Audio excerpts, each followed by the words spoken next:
बंदर और इंसान में सबसे अधिक बुद्धिमान कौन? अगर आपका जवाब है इंसान, तो चलिए आज हम आपको एक ऐसे बंदर की कहानी सुनाते हैं जिसकी बुद्धिमत्ता की तुलना लोग देवताओं के गुरु बृहस्पति और असुरों के गुरु शुक्राचार्य से करते हैं। एक राज्य में राजा चंद्र का राज्य था। राजा चंद्र को बाल्यकाल से ही बंदरों में विशेष रुचि थी और उन्हें बंदरों से बहुत लगाव था। इसी राज्य के वन में बंदरों की एक टोली निवास करती थी। इस टोली का मुखिया था उष्णस। बंदरों से विशेष लगाव के चलते राजा चंद्र ने अपने एक दूत के साथ बंदरों के मुखिया को अपनी संपूर्ण टोली को महल में आकर रहने का प्रस्ताव भेजा। उष्णस का मानना था कि बंदर वन में रहे तो बेहतर है और उन्होंने इस प्रस्ताव से इनकार कर दिया। महल की सुख सुविधाओं को ठुकराता देख टोली के बंदर नाराज होकर उष्णस का विरोध करने लगे। बंदरों के मुखिया उष्णस ने अपने टोली के बंदरों को यह समझाने की बहुत कोशिश की कि बंदरों का महलों में रहने के बजाय यदि वे जंगल में ही रहें तो ज्यादा बेहतर है। किंतु राजसी सुख सुविधाओं को देख मुंह से लार टपकाते बंदरों ने अपने सरदार की एक ना सुनी। अंततः थक हार कर उष्णस को सबकी बात माननी पड़ी और राजा चंद्र के आमंत्रण पर उष्णस अपना बोरिया बिस्तर समेटकर अपनी पूरी टोली के संग राजमहल में आ पहुंचे।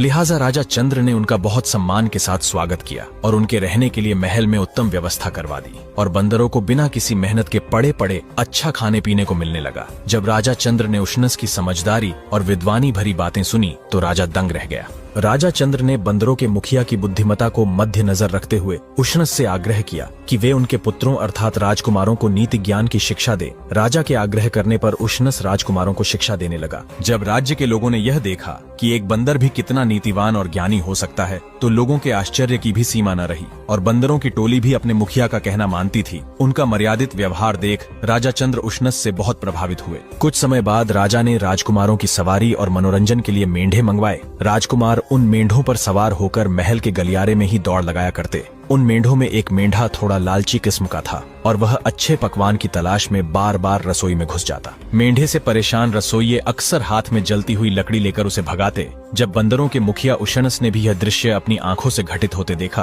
तो उसके मस्तक पर चिंता की लकीरें खींच गईं। उसने सभी बंदरों की एक बैठक बुलाई और कहा, भाई मुझे तो यहाँ बहुत बड़ा संकट आता दिखाई पड़ रहा है। हमें तत्काल ही राजमहल छोड़कर वापस जंगल में लौट जाना चाहिए, नहीं तो कदाचित अनर्थ हो जाएगा। उष्णस पर सवाल उठाते हुए कुछ बंदरों ने पूछा कि सुख सुविधाओं से परिपूर्ण इस राजमहल में भला कैसा संकट। तब उष्णस ने प्रत्युत्तर देते हुए कहा कि देखो भाई, महल के गलियारों में राजकुमार अक्सर मेंढों पर सवारी करते हैं और लालची मेंढे बार बार भागकर रसोई में घुस जाते हैं। मेंढों की इस हरकत से परेशान रसोइये हाथ में जो भी चीज आए उसे लेकर मेंढों को भगाते हैं। कई बार तो वे हाथ में जलती हुई लकड़ी लेकर भी मेंढों को मारते और भगाते हैं। अगर ऐसे ही चलता रहा तो एक दिन मेंढों के बालों की वजह से उनके शरीर में आग लग जाएगी। फिर मेंढे परेशान होकर सीधे घुड़साल की ओर दौड़ते हुए जाएंगे क्योंकि इनका निवास भी घुड़साल के समीप है। जलते हुए मेंढों के वहां जाने